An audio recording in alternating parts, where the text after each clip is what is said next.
Welcome to PDTV. ప్రతిసారి కూడా ఉల్లి విషయంలో రైతులకి దాదాపుగా కన్నీళ్లే మిగులుతాయి. ఒకసారి హైయెస్ట్ రేట్స్ ఉంటే, ఒకసారి అధపాతాళంలో రేట్లు ఉండేటువంటి పరిస్థితి. ప్రస్తుతం కూడా దాదాపు ఇలాంటి పరిస్థితే. ఉల్లి అమ్ముకోలేక రైతులు రోడ్ల పక్కన, కాలవల్లో, వాగుల్లో పోస్తున్నటువంటి పరిస్థితులు, వీడియోలు మనం డైలీ చూస్తూనే ఉన్నాం.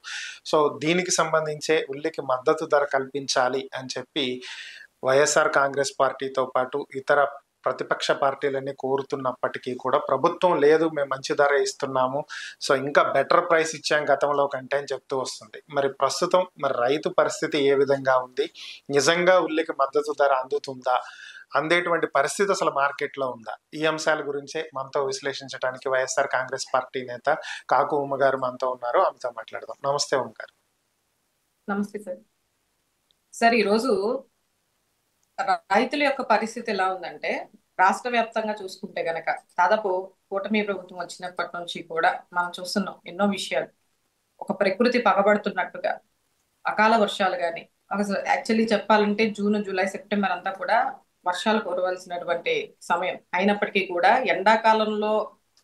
ఎండాకాలాన్ని తలపించే విధంగా మరీ దారుణమైనటువంటి వాతావరణ పరిస్థితులు కూడా మనం గమనిస్తూనే ఉన్నాం. ఇటువంటి పరిస్థితుల్లో రైతు తట్టుకొని నిలబడుతూ తన కష్టాన్ని నమ్ముకొని భూమిపైన పెట్టుబడి పెట్టి దేవుడా అని చెప్పేసి పంట చేతికి వస్తుందని ఎదురు చూస్తా ఉంటే, ఒక పక్కన ప్రకృతి విలయతాండవం చేస్తా ఉన్నట్టుండి అకాల వర్షాలు పడి పంట చేతికి రాకుండా, గిట్టుబాటు ధర లేకుండా పంట నాశనం అయిపోతే ఉంటే, మరి ప్రభుత్వం చేయవలసినటువంటి విధానాల్లో కూడా ఈరోజు మొండి చేయి చూపిస్తూ రైతుల్ని పట్టించుకోకుండా, రైతులు గోరు వినపడినట్టుగా, వాళ్ళ ఏడుపు కనీసం చెవులకి వినపడినట్టుగా ప్రవర్తిస్తున్నటువంటి అధికారులు, మరి ముఖ్యంగా మనం ఈ 16 నెలల్లో చూసుకుంటే దాదాపు మిర్చి రైతులు కానీ, అలాగే మామిడి రైతులు కానీ, మన అన్ని కూడా చూస్తూనే ఉన్నాం.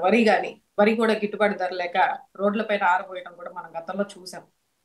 అట్లాగే పొగాకు రైతులు కానీ, ఇప్పుడు కొత్తగా యూరియా సమస్య వచ్చింది. ఇంకా ఇప్పుడు చూసుకుంటే, అంటే ఉల్లి గురించి మీరు అడిగారు కాబట్టి, ఉల్లి దాదాపు మీరు చెప్పినట్టుగానే ఒక్కొక్కసారి తారాస్థాయికి చేరుతా ఉంటాయి రేట్లు, ఒక్కొక్కసారి పాతాళానికి పడిపోయేటటువంటి పరిస్థితులు కూడా ఉంటాయి. మరి ఇటువంటి పరిస్థితుల్ని రైతు తట్టుకొని నిలబడాలంటే, వాళ్ళని అంత కొంత ఆదుకోవాలంటే, వాళ్ళ ఆత్మహత్యల నుంచి రక్షింపబడాలంటే ప్రభుత్వం కూడా ఖచ్చితంగా వాళ్ళు చేయవలసినటువంటి బాధ్యతని సక్రమంగా ఏదైతే హామీలు ఇచ్చారో అవన్నీ కూడా నిలబెట్టుకోవాల్సిన అవసరం అయితే ఉంది. మరి ఈ రోజు ఉల్లి రైతులు కష్టాలు కనుక చూస్తుంటే, మన ఆంధ్రప్రదేశ్ లోనే ఒక ప్రత్యేకమైనటువంటి గుర్తింపు పొందినటువంటి కర్నూలు జిల్లాలో, కర్నూలు మార్కెట్ యార్డ్ లో ఈరోజు టన్నుల కొద్ది ఉల్లిపాయలు, మనకు తెలుసు ఏదైనా సరే మనకు సప్లై అవ్వాలంటే ఆంధ్రప్రదేశ్ నుంచి కర్నూలు ఉల్లి అనేది కర్నూలు అధికంగా పండిస్తూ ఉంటారు. ఇక్కడ నుంచి అంతా కూడా స్ప్రెడ్ అనేది మన కర్నూలు నుంచే జరుగుతుంది. ఉల్లిపాయ దాదాపు 50,000 నుంచి 70,000 ఎకరాల వరకు ఈ ఉల్లి సాగు చేస్తూ ఉంటారు. మరి అటువంటి రైతులు ఈసారి మటుకి మరీ దారుణంగా, ఎప్పుడు వినని విధంగా, చాలా దారుణంగా, అంటే కేజీ 2 రూపాయల నుంచి 6 రూపాయల లోపల కేజీ ఉల్లి ధర పలుకుతుందంటే అసలు చూడండి ఎంత అంటే ఇంతవరకు అలాంటి రేటు మనం ఎప్పుడైనా చూసుంటామా? అంత దారుణమైనటువంటి రేట్లకి దిగజారిపోయి ఈరోజు గిట్టుబాటు ధర లేక, మరి ప్రభుత్వం వచ్చేసి గతంలో చంద్రబాబు నాయుడు గారు ఉల్లి రైతులకి మాట ఇవ్వడం జరిగింది. కింద 1,200 రూపాయలకి కొనుగోలు చేస్తామని చెప్పేసి, ప్రభుత్వం కొనుగోలు చేస్తామని చెప్పేసి హామీ ఇవ్వడం జరిగింది. మరి తీరా చూస్తే అది జరుగుతుందా అంటే, అమల్లో ఉందా అంటే అమల్లో లేదని చెప్పేసి రైతుల మాటల్లోనే చెప్పడం జరిగింది. మరి కర్నూలు మార్కెట్ యార్డ్కి వెళ్తే అక్కడ రైతుల యొక్క పడే కష్టాలు ఇంటికి కూడా వెళ్లకుండా అక్కడే కాల్స్తూ అక్కడే ఉండిపోయి కుటుంబాన్ని కూడా పక్కన చేసేసి, ఇంటికి వెళ్తే ఇంట్లో ఏం గొడవలు అవుతాయో, అప్పులు ఏ విధంగా తీర్చాలా, కనీసం మనం పెట్టుబడి పెట్టినటువంటి ఆ పెట్టుబడిలో 20% అంటే ₹1,00,000, ఎకరాకి ₹1,00,000 పెట్టుబడి పెడితే 20,000 రూపాయలు వస్తున్నటువంటి పరిస్థితి. మరి రైతు ఏ విధంగా బతకాలి?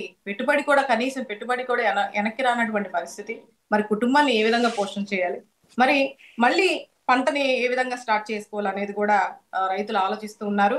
అలాగే నిన్న ఒక ఉల్లి రైతు కూడా సూసైడ్ అటెంప్ట్ చేసుకోవడం కూడా జరిగింది. మనం ఈ సోషల్ మీడియాలో కూడా చూడడం జరిగింది కదా. మరి అది కూడా ఈరోజు కూటమి ప్రభుత్వం వారు తప్పుడుగా సందేశాన్ని ఇస్తూ, అంటే రైతులు కూడా వేషాలు వేస్తున్నారు, రైతులు ఎంతలో ఉండాలో అంతలో ఉండాలి, రైతులు రైతుల్లా ఉండాలి, ఒక సైకోలు పశువుల్లా ప్రవర్తిస్తున్నారు, ఇలా ఒక ముఖ్యమంత్రి గారు మాట్లాడడం అనేది చాలా, అంటే వాళ్ళకి సహాయాన్ని హామీలను నెరవేర్చకపోగా మళ్ళీ రైతుల్ని కించపరిచే విధంగా, రైతుల్ని ఇంకా ఇంకా మానసికంగా క్షోభించే విధంగా ఇలాంటి మాటలు మాట్లాడడం కూడా సమంజసం కాదు ఈ సందర్భంగా తెలియజేస్తున్నా.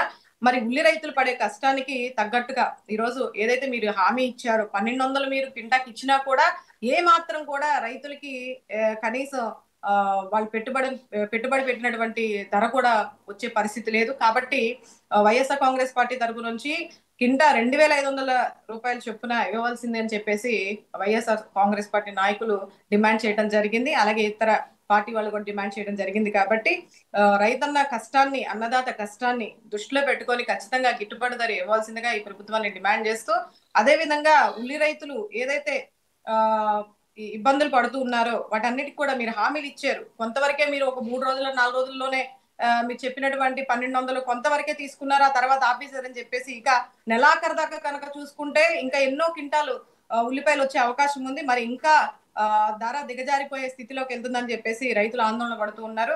మరి 500 నుంచి 600 వరకే కింటా ఉల్లిని కొంటున్నారని చెప్పేసి, కొనుగోలు చేస్తున్నారని చెప్పి రైతులు వాపోతూ ఉన్నారు. ఇవన్నీ కూడా దృష్టిలో పెట్టుకొని సత్వరమే స్పందించి ఏదైతే మీరు హామీలు ఇచ్చారో, గతంలో దాదాపు కింటా 3000 నుంచి 5000 దాకా పలికేదంట. ఆ విధంగా ఉంటేనే రైతులకు అంతో ఇంతో గిట్టుబాటు ధర వచ్చే అవకాశం ఉంది. కాబట్టి ఈ రాష్ట్ర ప్రభుత్వాన్ని ఒకటే డిమాండ్ చేస్తా ఉన్నాం, కనీసం 2500 రూపాయల మద్దతు ధరని ప్రకటించమని ఈ సందర్భంగా తెలియజేస్తూ రైతులకి అండగా ఉండాలని చెప్పేసి మరొకసారి ఈ కూటమి ప్రభుత్వాన్ని అభ్యర్థిస్తూ ఉన్నాం. Okay, thank you madam. ఈ అంశాల మీద మీ విశ్లేషణ అందించినందుకు ధన్యవాదాలు.